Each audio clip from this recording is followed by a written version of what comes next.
오늘은 퇴비, 유박, 화학비료 차이점에 대해서 말씀드리고 또 이것을 언제 주면은 적절한지 거기에 대해서 말씀드립니다.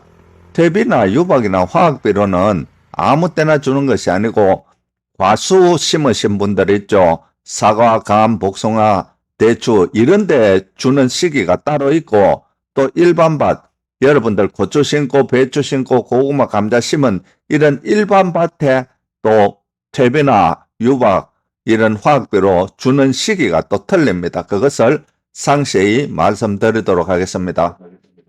먼저 퇴비에 대해서 말씀드리면 퇴비는 뭐로 만드느냐 하면은 가축분으로 만들어요. 쉽게 말해서 소똥, 닭똥, 돼지똥 이것을 톱밥하고 왕겨, 낙엽 이런 걸 섞어가지고 미생물 넣어가 발효를 시켜버립니다. 그래서 부숙시켜가지고 그것이 퇴비가 되는데 가축분으로 등록이 되려고 하면은 가축분이 50% 이상이 들어가야 돼요.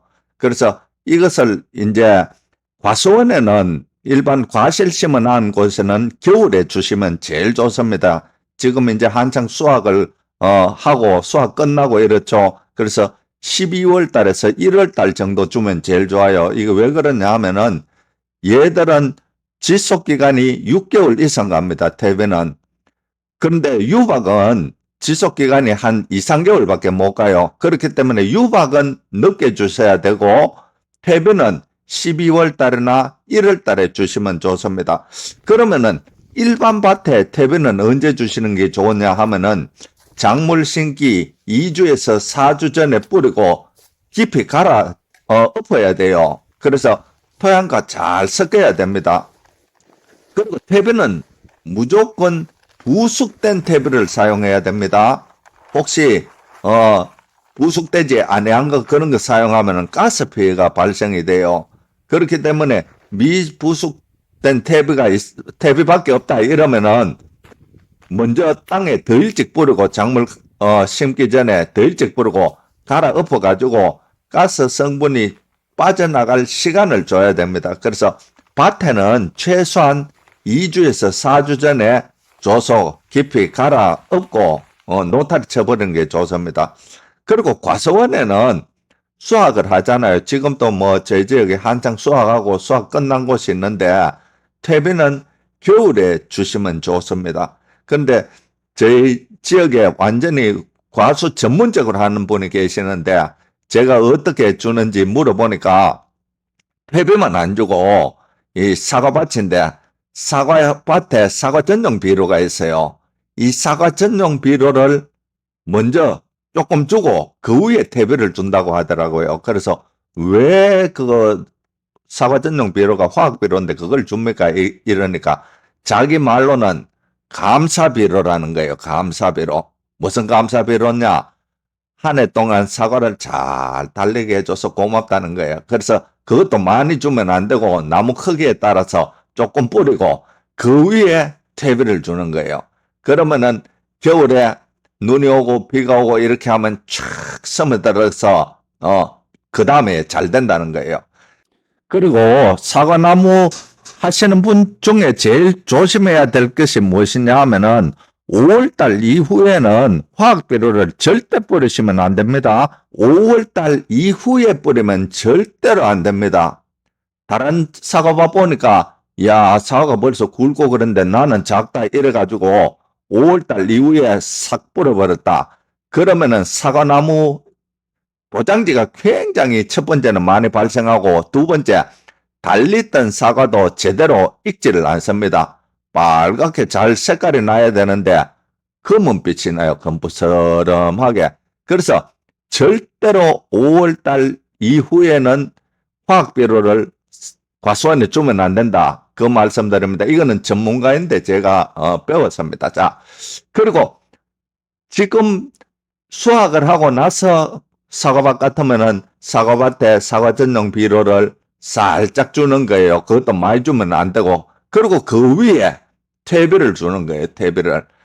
그리고 일반 밭에 고추 심고 배추 심고 이런 밭에는 작물 심기 2주에서 4주 전에 뿌리고 깊이 갈아 엎으면 된다. 그 말씀을 드립니다.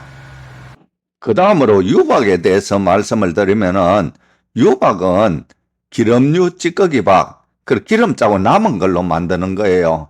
주로 그 아주까리 기름 짜고 남은 거 그런 게 많이 들어갑니다. 그래서 이거는 펠렛처럼 생겼어요. 이거는 효과를 한 3개월 정도 봅니다. 유박은 질소 성분이 높아서 작물의 생장, 영양 생장을 돕는데 굉장히 효과적입니다. 그리고 화학 비료에 비해서 다양한 미량 요소가 많이 들어가 있어요. 그래서 장점으로는 요게 펠렛 형식으로 생겼어요. 그래서 살포하기가 굉장히 쉽습니다. 한 삽씩 떠가지고 작은 나무에들 살살 주마대고 냄새도 별로 없어요.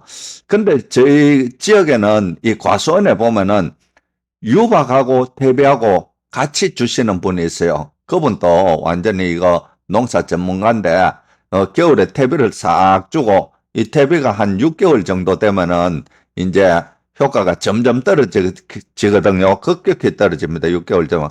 그때 내가 유박을 그 전에 한번 또 싹 주시더라고요. 그래서 같이 사용하는 분도 있다. 그 말씀을 드리고, 그 다음 일반밭 있죠. 뭐 고추 심고, 뭐 배추 심은 이런 작물, 심은 곳은 작물 심기 2, 3주 전에 미끄럼으로 이 유박을 사용하는 거예요. 주의점은 토양 표면에만 뿌려두면 안 됩니다. 그러면 곰팡이 피고 안 돼요. 무조건 미끄럼은 갈아엎어야 됩니다. 흙하고 깊숙이 잘 섞이도록. 그리고 유박은 참고로 우끄럼으로 잘 사용을 안 해요. 다른 말로 추비로 잘 사용을 안 한다 그 말입니다. 왜냐하면 유박은 지효성 비료이기 때문에 가스 위험성이 있어요. 이거는 작물이 자라는 도중에 가스가 계속 발생하면 어떻게 되겠어요?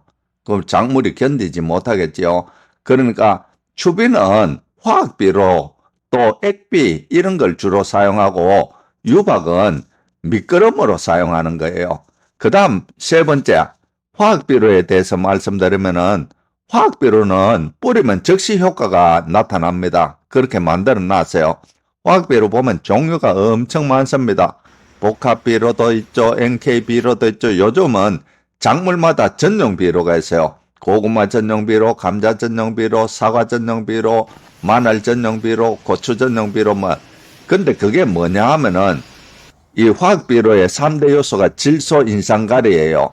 요 비율만 싹 조정을 해놨어요.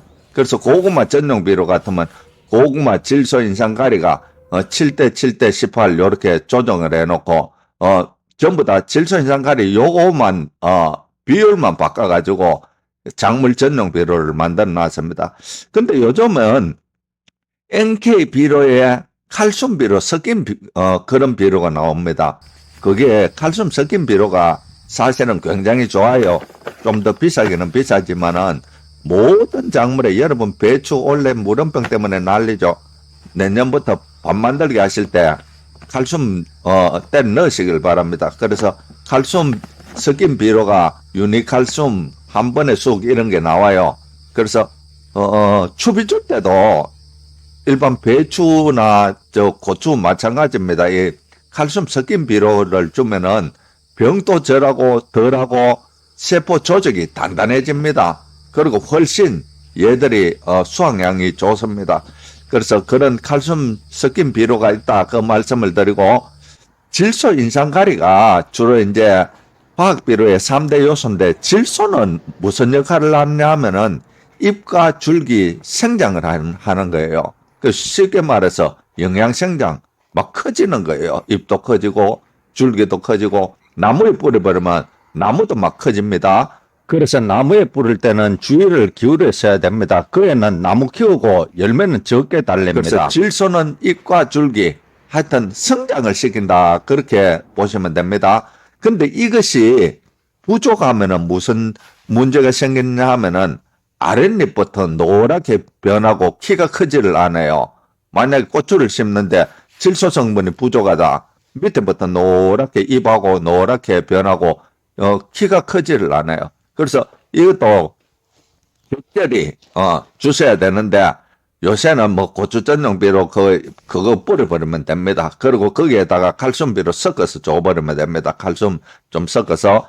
그리고 질소는 잎과 줄기 성장을 시킨다. 인삼은 꽃과 열매, 뿌리 발달을 하는 거예요. 그래서 전부 다 필요합니다. 칼륨은 생리 기능을 조정하는 거예요. 그래서 병충해 저항력을 기르고 또 뿌리 강화를 하고 뭐 열매를 아주 탄탄하게 하고 여기에 칼슘을 섞으면은 더 좋다.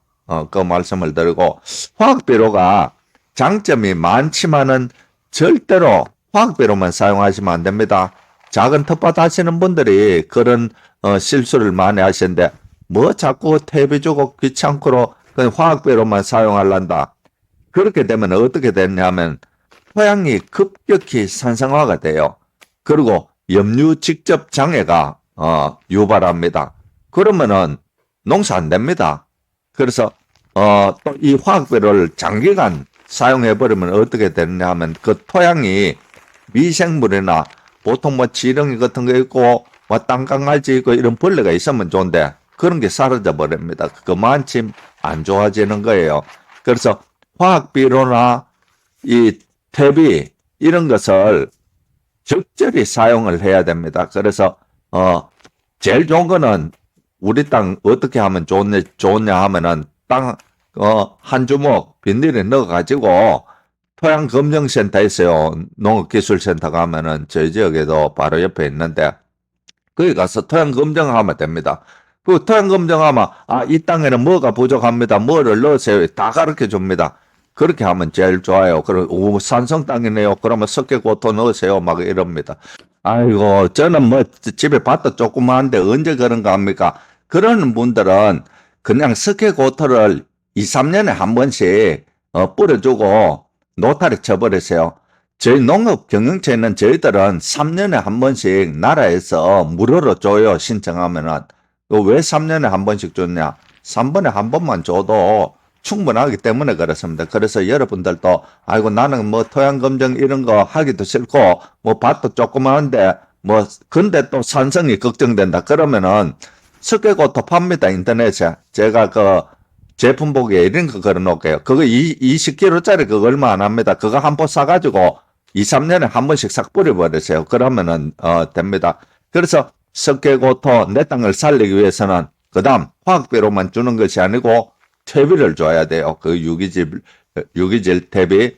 그리고 이걸 화학비료하고 퇴비하고 조화롭게 사용을 해야 내 땅이 건강하고 내 땅이 건강해야 일단은 작물이 잘 자랍니다. 작물도 잘 자라고 농사가 잘 된다. 그것이 오늘 결론입니다. 그래서 여러분들 겨울에 이제 과실나무 있는 분들은 1, 2월 달에 퇴비를 주세요. 그리고 유박은 이제 지속 기간이 한 3개월 정도밖에 안 되기 때문에 한 2월 달이나 3월 달에 주시면은 과실나무에는 제일 좋습니다. 그리고 밭에 내년도 농사 짓기 전에 한 2주에서 4주 전에 퇴비나 유박 뿌려가지고 노타리 쳐버리면 됩니다. 그리고 화학비료는 미끄럼에도 들어가지만은 주로 추비용으로 많이 들어간다.